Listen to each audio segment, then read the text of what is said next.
What's up, y'all? Bria Lewis here, host of Epiphany, the podcast. If you can't tell already, my energy is different than you guys are used to seeing. I have a lot to say, and I have a lot that I'm holding right now this week and things. I wanted to do another episode on grief. So this episode is Navigating Grief Part 2, with the twist partially. As you guys know, if you've been keeping up so far, the first episode that I did in regards to navigating grief was solely about my dad. And while there is another side of that story today, I also want to talk about navigating grief outside of death, because clearly me and grief go together at this point. Like, there's no running from it. There's no hiding. There's no trying to escape from it. And usually my podcast episodes are planned like way in advance, but Spirit told me today, yeah, you need to put that out. And so with the heavy heart, with the heavy spirit, and all the things, this is what it is. So I hope y'all able to follow along and keep up. I jotted a few things down, and we just gonna talk about it. So today I feel like I'm in a lot of pain as I relive the experience of my dad's transition, and what caused it to resurface essentially was getting news that there's a bond hearing next week for the bond to be reduced for the person who shot him and killed him. I feel angry. I feel flabbergasted. I feel hurt. I feel confused. I feel annoyed. I feel afraid. I feel a lot. And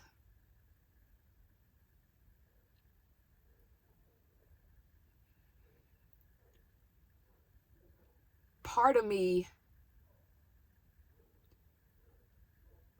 feels lost in all of what this is, because I don't understand how our system today says that you can kill somebody, but you might get off. I'm talking about not allegedly. I'm talking about literally. I'm talking about camera footage is turned in that we had to go and get because the people didn't want to do their jobs of investigating. There is a lot that there's a lot that's happened that I've put my emotions to the side to have my logical sense on the forefront to understand why this is America. But here we are. And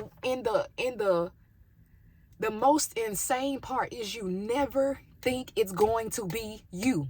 You never think it's going to be you. You never think it's going to be you until it is. And while we are operating in our positivity, while we are praying for a positive outcome, and while we are standing in our togetherness and standing up for my dad, I just cannot get over the fact that we have to go to the courthouse to pretty much ask these people not to reduce it. It's mind-blowing to me. And the court situation itself, ultimately, it causes you to relive that day over and over and over and over again. And I just want to say thank you to everybody who has extended their love, support, prayers, positive messages, and all, because Hard isn't even the word. It's not even the word. It's not even the word. Like, people lose their minds over stuff like this, and we not. And we still showing up, and we still fighting, and we still present. But for those of you who do not understand grief because you haven't lost anybody that's that close to you,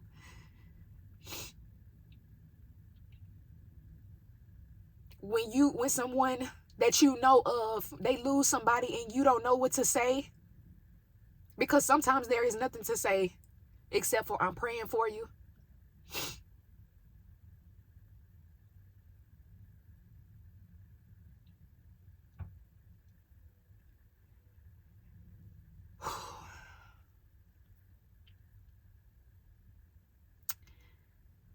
I am trying to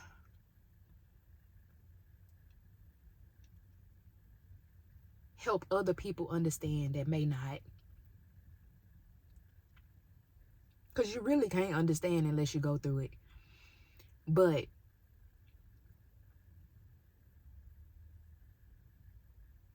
every day looks totally different. And while joy isn't present today, it may very well be tomorrow. It may be after that. And I have been focused on allowing all of my emotions to exist in regards to it, because I see a lot of people navigate grief of any type, of any sort, and they try to either avoid it or they try to downplay their true feelings. And I'm not doing that. Like, it's hard, it's difficult, it's all of the things. And I've never really been like an angry person, like, and I'm still not. But this situation has allowed me to meet my anger and tell it that you're welcome to. Rightfully so. You're welcome.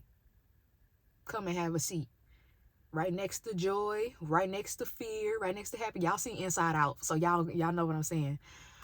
But I think ultimately people were so infatuated, whatever the word is, with that movie is because it's relatable. Like, it's transparent, and it's the things that you weren't saying aloud. And that's why I think it's important to tell both sides. And by both sides, I mean Navigating Grief episode 1, you got the positive version of Bria. You got me in a good space. Today, you're getting me post breakdown. You're getting me post panic attack. You in the whirlwind of it with me in this moment. And I think why the panic attack really happened when I went back and reflected on my thoughts is not just because of the obvious, like I lost a loved one, but I think it's because, like I said, for one, I didn't really know anger existed that deeply in me. And it's because of my frustration to get an answer to why this is the now, to why this is the reality. It's like when you lose somebody that way to something, to just something, just it's just such a traumatic experience. You know, you have flashbacks of just like caution tape, and you have just flashbacks of your last moments with your loved one. When you go back into the depths of the pain in there,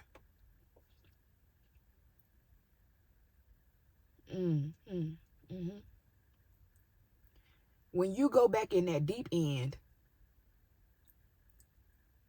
you get so mad because you don't get to say what happens in this life, and you don't get to write everybody else's story. So another piece of my grief is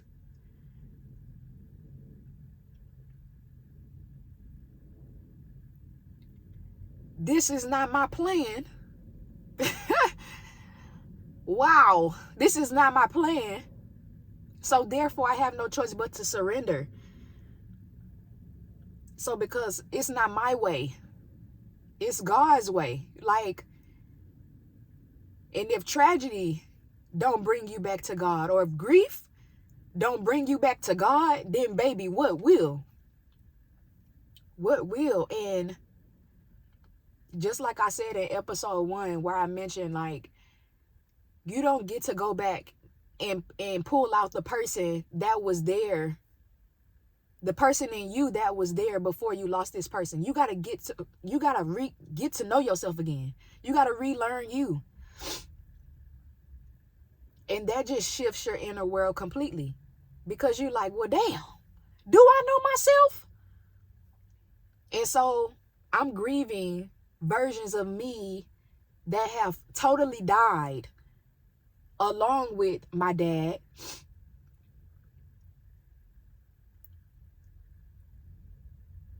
Like, and it gets as deep as, like, you starting to reflect on, like, your past, like, the decisions that you made in the past, the choices that resulted in certain outcomes. Like, you start thinking about it. Like,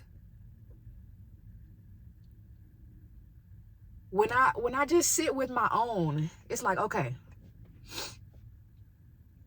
this is me trying to I guess trying to analyze and trying to go back to make it all make sense, right? So, like, I graduated high school, right? And then after I got out of high school, I left that job, and then I got to college, had about, Lord, realistically, probably about 32 jobs in college. Then I graduated college, and then I became a realtor. And then I started a juicing business. And now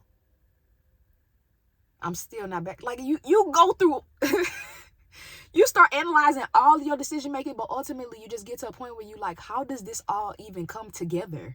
Like, how does this all even make sense? How do you mold it into something? And that's what caused the panic attack, because it's not figured out. I don't get it. It's not making sense. And it's like, why do we do that? Like, you're like, what is having it together? You're not going to have it together. The only person that understands the full trajectory is the Lord. Because if I sit here and overthink and try to make all of the pieces peace, it's just not going to fit for real. So even just in all of the ways that you evolve and that you change, and all of the things that happen that are unplanned, like, I was trying to get a why to that.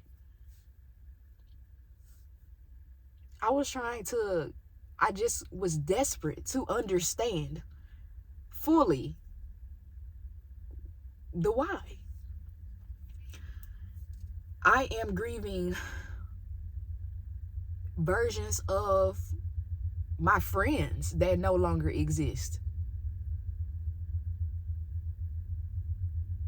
I am still grieving the relationships that I've had that didn't work out. Because you mean to tell me I done posted your buckwheat tail and we didn't put in all of that work and it didn't work?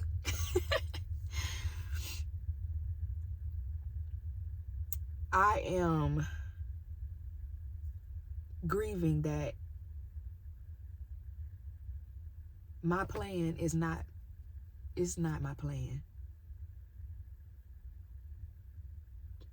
Sometimes when I watch other people's podcasts and interviews, I always see them, like, if it's them plus one, I always see them kind of chatting about, like, well, what's next? I just feel like, what a terrible freaking question. It's a good question too, but it's really a bad question because, like, only God knows, like, fully, truly. I am grieving a business opportunity that fell through, that I just knew was gonna work. Y'all never had just so many layers of life where you like, this is it, this is finna go through, this is the breakthrough, this is the miracle, and then it don't be the thing, and you just be like, bruh. I am grieving opening up about certain things to certain people. I feel like I would categorize myself in the past to be just an open book, just raw, empathetic, real, honest. Like, people, to give you a better idea of that, I guess I would say, like, a lot of people would be like, I feel like I can tell you anything, and like they would kind of expect me to say the same thing back. But I'm so used to soaking in other people's energy that it's like, yeah, I get that a lot. Like, like I enjoy that. I feel that. I feel like that's part of the reasons why I'm here. But navigating grief is not just a person. Like, a lot of layers of my grief right now too is literally for people who still alive. I am grieving family members that I have dismissed and cut off due to personal reasons. Like, the last episode was about people pleasing and my navigation of it and how it can play into other people's lives and essentially what it looks like to overcome it. But in practice of it, grief is there too. Because, man, like, you don't see my heart. Like, you literally only see my mind. Like, you have such a high expectation of other human beings to have the same heart posture as you. And then whenever they pull something out the bag and you realize that they don't, it messes you up.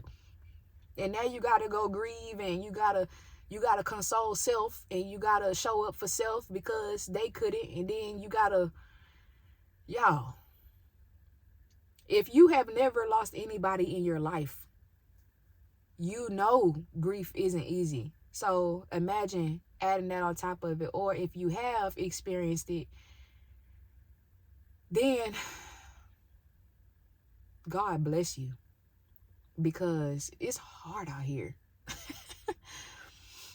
And I just think too, another reason I wanted to do a part 2 is because I wanted to give you guys a raw scope into what's really actively going on right now. Sometimes when people pass away and they be like, some people kind of, because they don't get it, they'll be like, well, you still crying about that?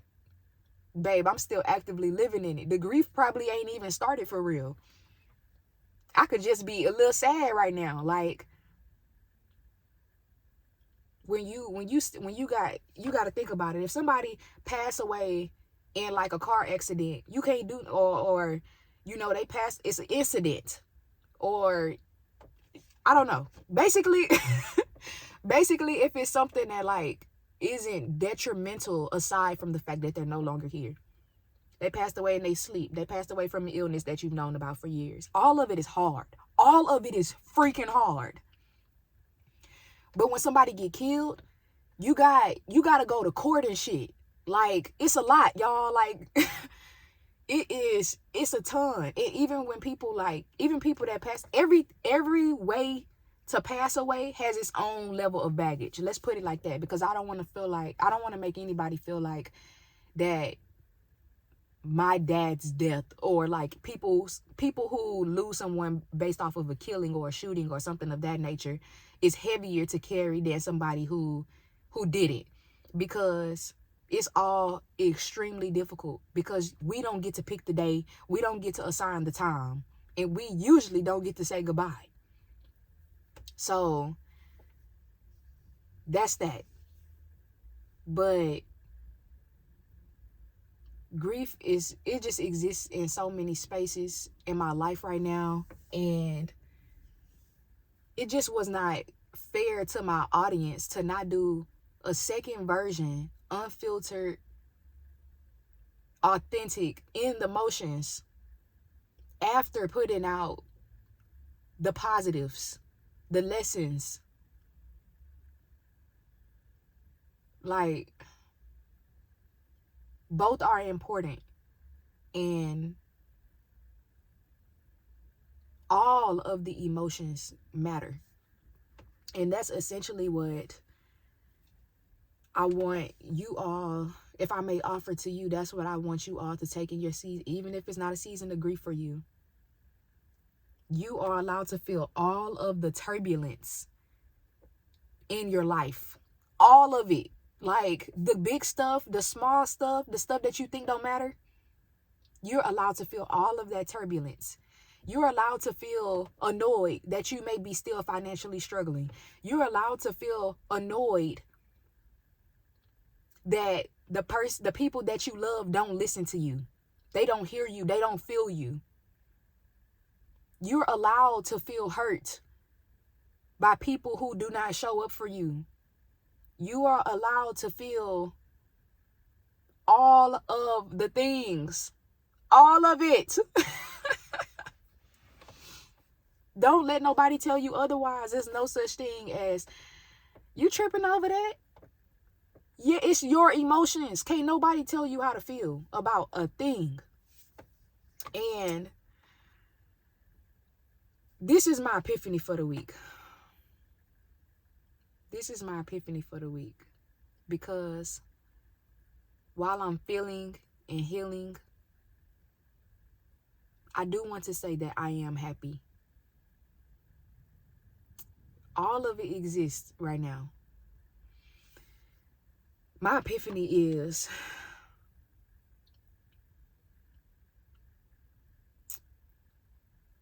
not just through my grief, but in life. It is important to leave space for the parts of you that you have not gotten to know yet. It's important to leave space for the parts of you that you haven't met. And that's my epiphany, because I feel like it's so many times where I wouldn't say boastfully, but I would say confidently say, couldn't be me, with a judgmental tone, and then give it about a year. Indeed was me. Indeed humbled.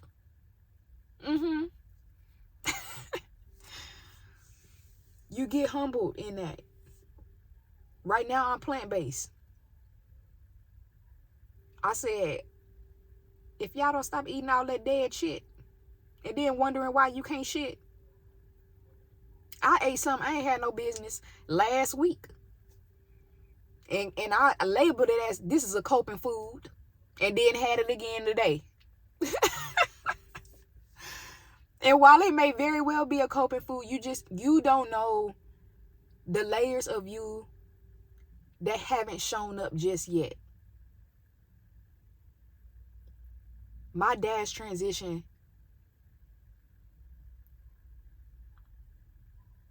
is leading to and led to a lot of pain and hurt, but it's led to a lot of breakthrough. It's led to a lot of conversations with myself, and it's led to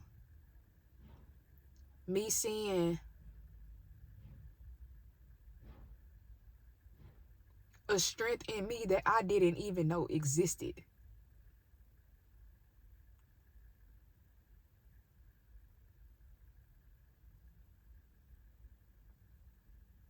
It's like, dang, girl, I knew you was a warrior, but damn, you got that beast in you. Even when you crying, even when you weeping, even when it's difficult to get out the bed, you still doing it. You still showing up.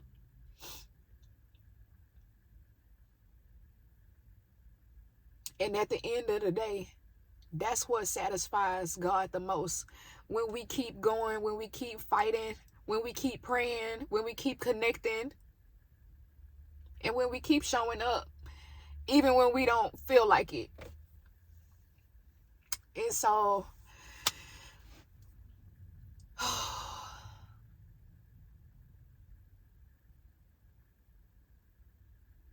we just gotta keep going. That's what my mama told me when she came in there and helped me through my panic attack. We just gotta keep going, and we gotta trust that it's gonna make sense. You gotta have a crazy faith. No matter what you're going through, you gotta have a crazy faith. The miracle is coming. It's not gonna come when you want it to, but it's gonna be on time. I love y'all. Thank y'all for tuning into this super random episode of Epiphany. Keep holding space for you. Keep showing up for you. It always works out. See y'all next week.